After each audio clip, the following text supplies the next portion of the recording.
Past hurt informs future fear. Most futures are not created, they are remembered. Now, Peter Crone says this.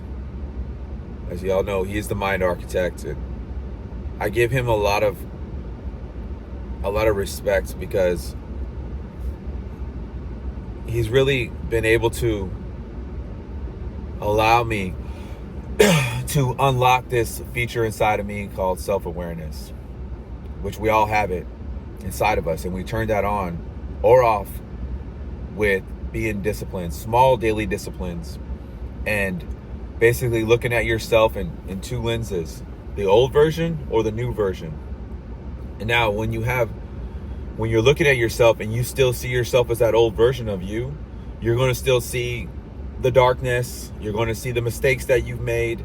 You're going to see that you are in self-doubt, that you're unworthy, you're inadequate, and that maybe that if you, as long as you keep playing that same song, you're going to, that inevitably that's who you're going to be. So your past hurt informs future fear. So because you've been hurt and you hurt people in the past, you don't naturally, our brain is in survival mode and it's protecting you from feeling that pain again. We don't want to feel that pain again. So we're going to stay that way, and we're going to keep playing this victimization mentality and blaming ourselves, because we are our own biggest enemy. It's the battle of us, the old version versus the new version. So if you continue to let the old version win, which that old version will win every single morning when you're laying in your bed, you're super comfortable, your room, it's dark, it's nice under the covers, and you don't want to get out and start your day. 5 more minutes, I'll do it later, I'll do it tomorrow, I'll start later. That's just, you're giving yourself ways out instead of burning the ship of the old version of you, just torching it. So there's no going back to that person. And I learned to be able to do that with 3 breakthrough moments in my life, and it was followed by action that started to compound. It was a compounding effect. It wasn't the first breakthrough, it wasn't the second breakthrough that led me up to who I am today. It was the third one. But these are a series of breakthroughs that one must go through, such as me, to be able to be in the position that I'm in today. So now, doing all those things, I see the world a little bit differently. I see who I am a little bit differently. I am never going back to the old version of me. That person is gone. It's all about who I am today. 1% better than I was yesterday by doing 10% more today. Putting in the small daily disciplines today so I can continue to move forward and not replay this old version of me, because that person is he's there, he's sitting in the passenger seat, he's never going to drive again, but that's just the way it is. So with these 3 breakthroughs, we'll go through them. My first breakthrough was 12 years ago. 12 years ago, I would just call it dire straits, in a bad way. Going the wrong way. I was on the wrong path. Uncontrollable drinking. I was an alcoholic, been drinking for years and years and years, unstoppable. There was nobody that's ever going to tell me that I was never going to stop drinking. No matter what happened, the world could be crashing down on my head, it wasn't going to happen. I was going to find a way to drink. And that's just something I cannot do. To this day, I've been 12 years sober. I will never go back to drinking, because I know what would happen. That old version of me would go right back, because it's just something that I don't want to give it any fuel. So I just don't support that anymore. I'm not going to start that fire again. And so during that month, I was on the verge of losing my job, my relationship, my life. Like, there was so many times where I shouldn't be here because of my drinking. And then my dad calls me and says that his wife, my stepmother, is not gonna. She's in a vegetative state. She's not gonna last much longer, and I need to get to Washington as fast as I can so I can see her before she passes. So here I am on the plane. I get there and I see him, and I'm like, okay. I'm trying to interpret this whole scenario because this is the first time I've ever witnessed anybody's physical body just not going to be here anymore. And I have 3 stepsisters and their whole entire family. Our Mexican family was there, and we had their, they were doing their rosemary and saying the prayers and everything all around her. And my dad was just so distraught and in so much pain, and I just could not take that scene anymore. So I left and I went upstairs, and at the top exit for the hospital, and it put me like on a higher level. And I was outside. It was snowing outside, and I remember looking up to the sky, and I said, I don't want this anymore. So God, universe, and I don't want this anymore. Please take it away from me. And when I did that,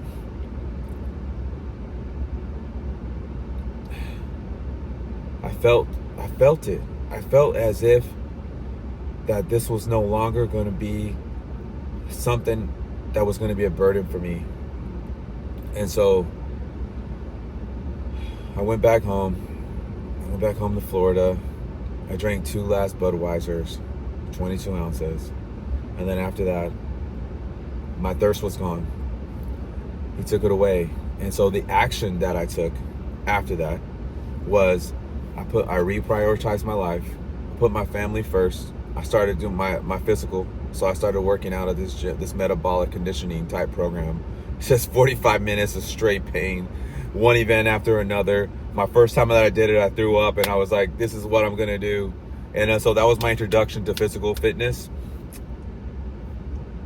Like a really dedicated plan towards physical fitness, and that's what started that journey. And then also spiritually, I went to a Christian church. My buddy, he was just adamant about me going, but it's like, when you're ready, you're ready. And so I was finally ready, and I went there. So it was reprioritizing, and then taking the small daily disciplines of putting my family first, which was my daughter at the time that was with me. My son wasn't born yet. My oldest wasn't living with me. So it was me and her. I would take her to the gym with me, take her to church with me. And then I started to take those steps then. So fast forward, and we go to 2022 in May, the second breakthrough. I get a phone call from my mom, and she tells me that my brother has passed away, and I'm at the YMCA, and so the first time she tells me that, I don't believe her. Like, this is not gonna happen. My brother he was the strongest dude I know. He was like a lion. There was nothing. He was indestructible. He was a year younger than me. So I'm turning 49 this year, and he would have been turning 48. And I was just like, no, I don't believe you. And then she told me again, and I was just like, that reality just did not set in. So I walked outside, and I'm standing outside, and it's raining that day, and I'm just sitting there and letting that settle in, and just thinking about the last time that I spoke to him, and just remembering, like, he was in his apartment, and there was people coming in and out, and he was yelling at them to shut up. He's trying to talk to his brother. And I remember we were just talking. He was the best friend that I've ever had, and I would tell him everything, and I just always wished that he would have a better life, and just, he had such a big heart, and he cared so much for himself and his children, and I just really wanted more for him. But he was battling his demons, and so every time I spoke with him, I would just try to inspire him as much as possible, and send him love, and make him laugh. And so the last thing we did was cried a little bit, laughed, and it was good. It was good. So yeah, going through that whole entire process of my brother not being here anymore, I know now that was his time, and that he's always going to be with me forever inside my heart, and with me in spirit. So he's just no longer in pain anymore of being here. So from there, still in military, and I was going to my assignment, and I was going to be away from my family for about a year, and I was going to be there in solitude because I was staying in like this 32-foot trailer in an RV park, and then I would go to my Army schooling and then come back. So for the day, and every day I would just come back to this 32-foot solitude trailer, nobody else in there but me. So I'm mourning my brother. I'm away from my family.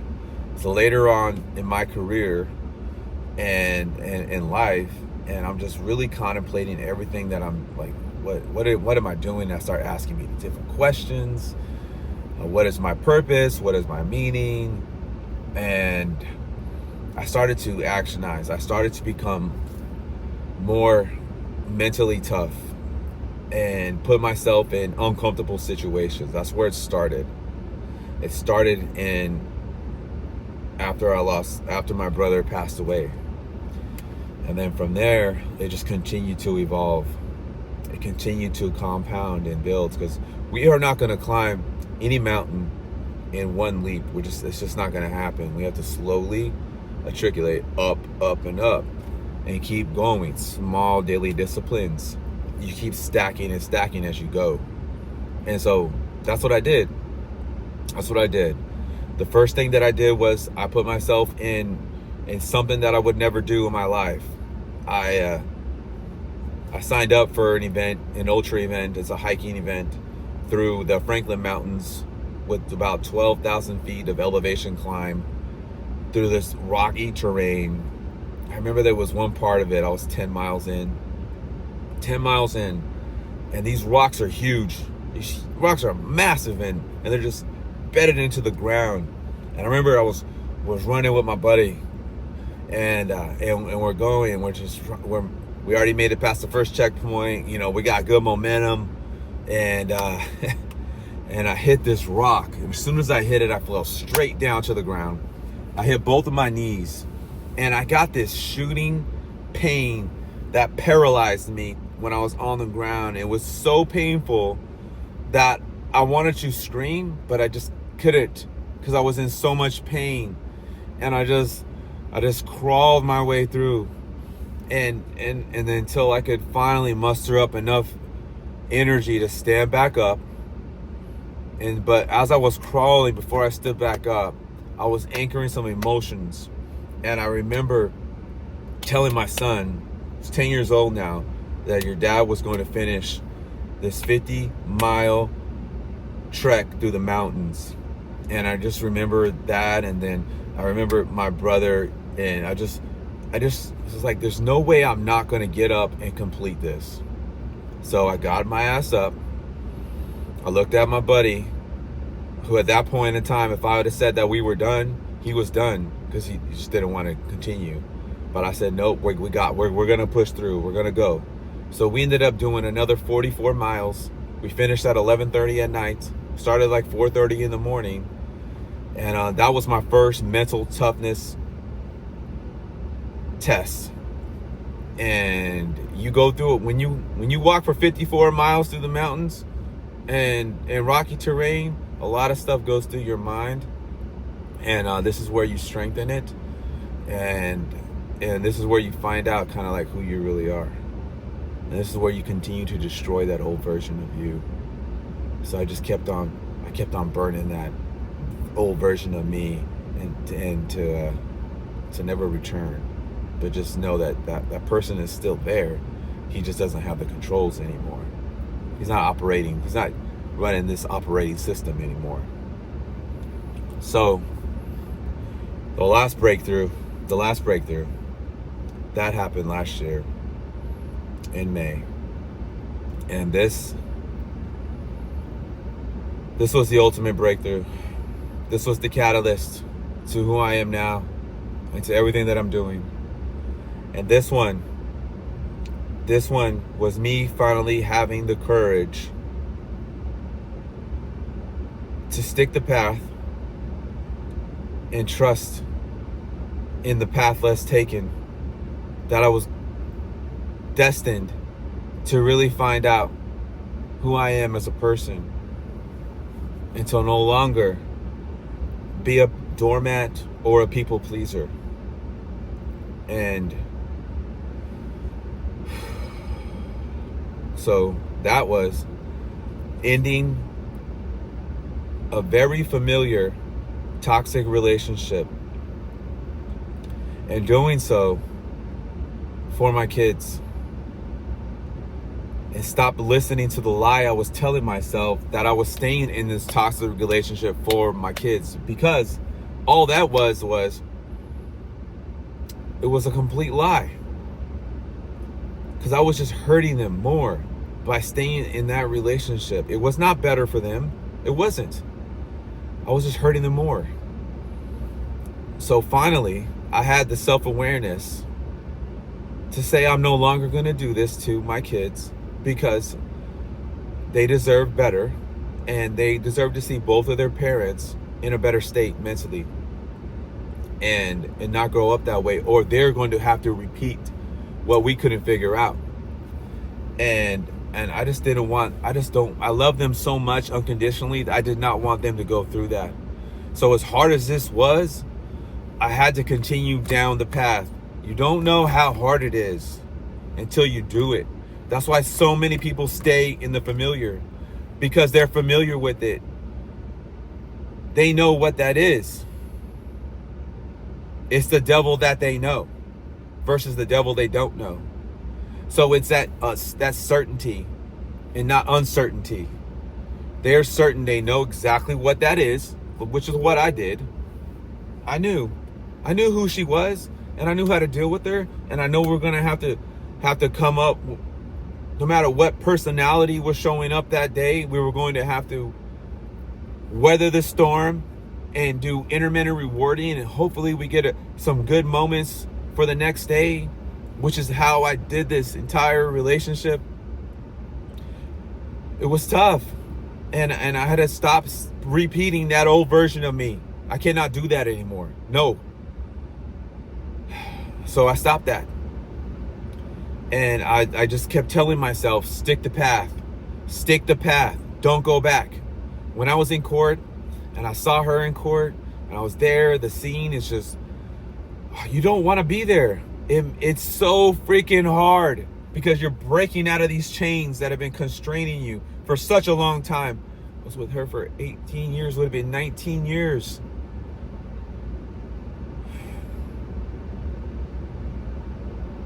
And so I just unwrapped myself from these chains, took them off, and told myself it's going to be okay. I don't know what's going to happen, but it's going to be okay. And once I was able to do that, once I was able to walk through that fire, finally, heal up, I started to see what my worth was, who I am, what I'm capable of, and it's just pure joy, it's freedom, it's love, and it's my gift to be able to share with as many people as possible who I am now, and what my story is, and if you're on the same road, or you're a few chapters behind, know that continue to walk,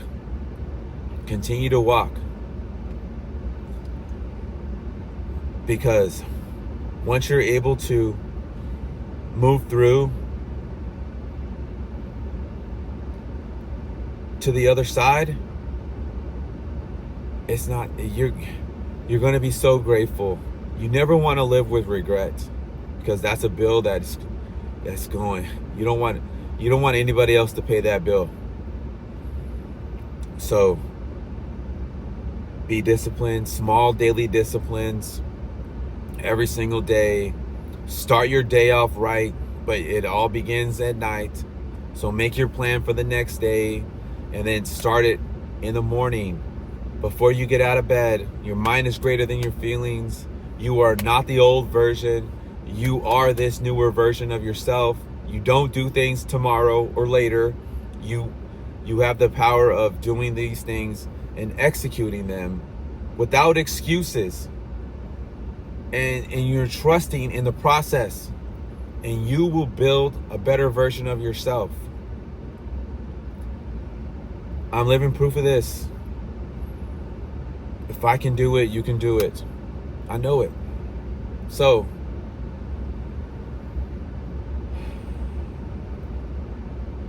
in the description, I have a program that I've designed over these last 3 years of me doing this myself and knowing that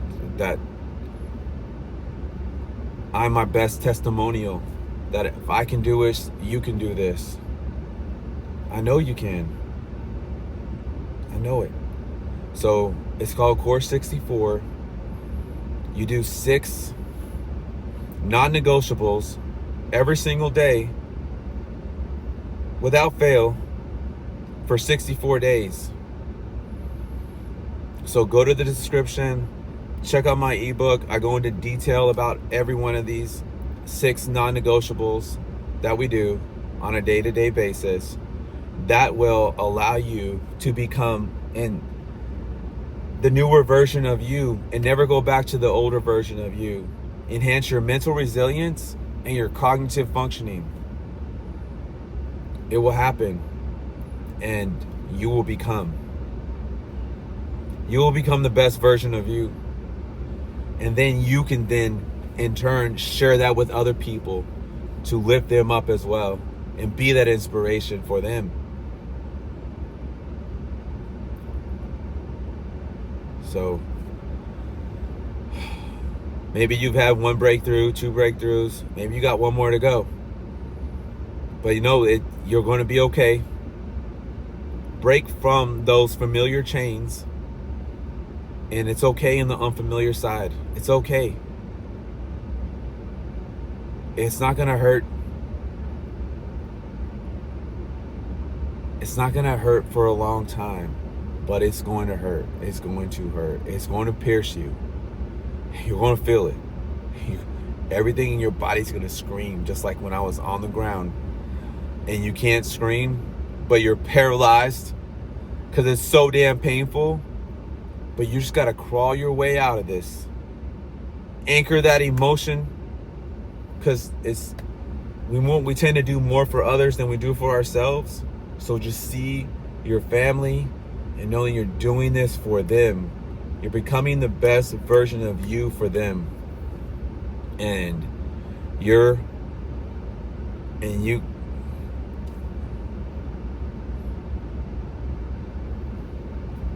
will become. You will become. Okay. Hopefully this message resonates with you today, and that you can take this with you, share it with people who you think would feel the same type of feeling that you felt during hearing this. Maybe you saw yourself in this, but just share it. Subscribe.